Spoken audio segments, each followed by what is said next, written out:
আমাদের শহরের মেয়ে, আমাদের পশ্চিমবঙ্গের মেয়ে, সোদপুরের মেয়ে, আমাদের বাড়ির মেয়ে, তাকে আরজিকর মেডিকেল হাসপাতালে শারীরিক নির্যাতন করে খুন করা হয়েছে। এই মেয়েটি ডাক্তার, পোস্ট গ্রাজুয়েট ট্রেনি, অত্যন্ত মেধাবী। তাকে কেন ধর্ষণ করে খুন করা হলো? আজ যদি একটি ডাক্তারের যে পেশেন্ট দেখেছে 36 ঘন্টা, তাকে যদি খুন করে দেওয়া হয়, তাহলে আর বাকি যারা মহিলা ডাক্তার যারা কাজ করছে বিভিন্ন হাসপাতালে, শুধু কলকাতায় নয়, সারা পশ্চিমবঙ্গের গ্রামে গঞ্জে ছিটিয়ে রয়েছে যে হাসপাতাল, সরকারি হাসপাতালে তারা কাজ করছে, প্রাইভেট হাসপাতালে, তাদের কি সিকিউরিটি, তাদের সুরক্ষা কোথায়? অথচ আমাদের মুখ্যমন্ত্রী একজন মহিলা, তারা আমাদের মহিলাদের সুরক্ষা নিয়ে আরো বেশি সেন্সিটিভ হওয়া উচিত।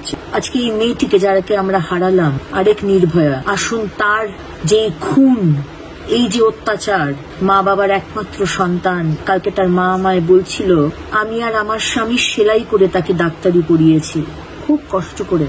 আজকে আরেক মায়ের কোল খালি হয়ে গেল। প্রতিবাদ করবেন না? আজকে সোদপুরের মায়ের কোল খালি হয়েছে, কালকে আপনার বাড়ির আপনার মায়ের কোল খালি হবে, পরশু আরেকজনের মায়ের কোল খালি হবে। প্রতিবাদ করবেন না?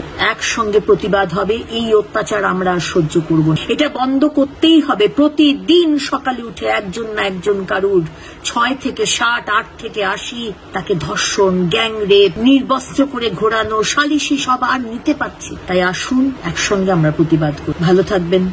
নমস্কার।